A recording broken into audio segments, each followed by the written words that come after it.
witches. So before I get into today's topic, I just wanted to go ahead and issue a trigger warning. If you're struggling with anything related to mental health or uncomfortable with like emotional trauma mentions, you might want to click off this video, and that is totally okay. If it gets too intense or whatever, if it gets too intense for you, go ahead and click off. No hard feelings, nothing, whatever. But today, again,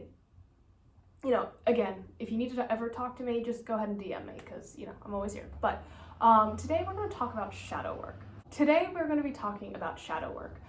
This topic has been incredibly popular amongst the witch communities that I've seen on all over social media, especially on TikTok. So today we're going to just kind of talk about it because it's really popular and pervasive, and some people don't know what it is.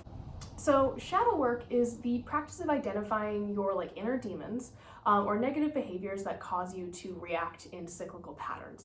Shadow work allows you to examine these behaviors and make changes to help you and improve your life. And this whole concept derives actually not from witchcraft, but from Jungian psychology. And he coined this shadow self, this dark part of ourselves, the shadow self. So that's why it's called shadow work.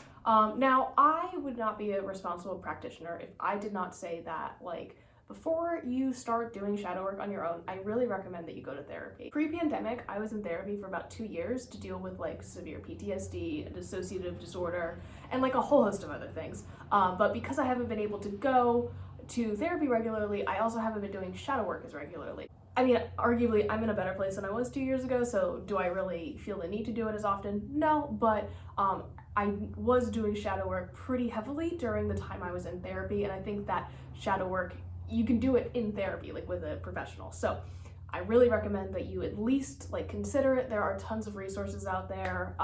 Just talk to somebody. But anyway, so I think the need to delve into deep trauma kind of waxes and wanes. So if there's if you're not feeling called to do this, you don't have to do this in order to be a witch. It's just something there for people who feel the need to do so. And there's really no need to unnecessarily trigger yourself, especially if you're not under the advice of a professional. So just keep that in mind. Don't worry about it. If you don't want to do shadow work, that's okay. But it can be beneficial to just in general your life. So how do you practice shadow work? So I'm going to go through how I did it back when I was doing it a little bit more. So hopefully this list can serve as a set of examples that can help you. So number one is that I journaled. I really recommend taking up journaling, especially as a witch, but when it comes to working through your personal trauma, it can be really good to look back and see how you felt about certain things on certain days. And for me, writing stuff down makes it real. So especially when you're dealing with something like emotional trauma, it can be hard to say okay, this happened to me, right? But when you write it down, for me, it feels more real. So I definitely recommend journaling. If you want a witchy thing to do with this is to write down your feelings on a piece of paper and then burn it to release that negative emotion associated to a certain event or a certain person. And you can do that kind of ritualistically. So journaling is awesome. Meditation, there are tons of great shadow work, guided meditations to meet your shadow self, which sounds really scary, but it's just confronting the negative things that you have in your personality, and really coming to terms with that and why you act the way you do. And they can guide you through identifying your trauma and visualizing it, I guess, which brings me to the third one, is visualizing your trauma as an entity.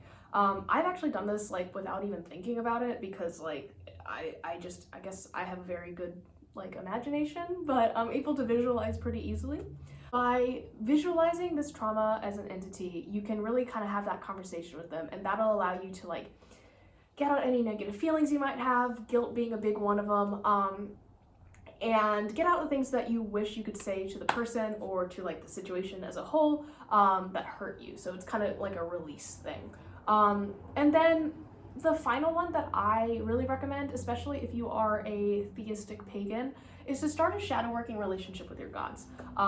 So deity work can really help you with consistently practicing shadow work and making it a habit, and working with them, drawing on their energy, having them work with you to get through that has helped me a lot. So I was saying when I was growing up, I worked really heavily with the morgue, and I still work with her very heavily today, but like especially back when I was a teenager and like the depths of like the bullshit that was happening to me, she really helped me get through some really, really hard times.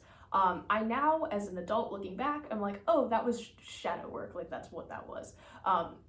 But at the time I had no idea. So I really recommend, like, especially if you are working with, like, if you work with deity, definitely recommend kind of starting a working relationship, a shadow working relationship with them. So the final recommendation that I have is really just seek therapy if you are feeling this way. I can't recommend it enough. It has helped me exponentially, and I really recommend it because, like I said, like even going back to like the herbs and stuff, like witchcraft is great and it can really help you in conjunction with like other medical stuff. So like go to a therapist, go talk to your doctor about like herbal medicine and stuff like that. So or like crystal healing and stuff like that. It has to be in conjunction with like science stuff, I guess. So there's like it's a really cool dichotomy that you can use and meld into like a holistic practice. So I hope that helps you guys. Let me know if you have any questions, and I will see you guys tomorrow. Bye.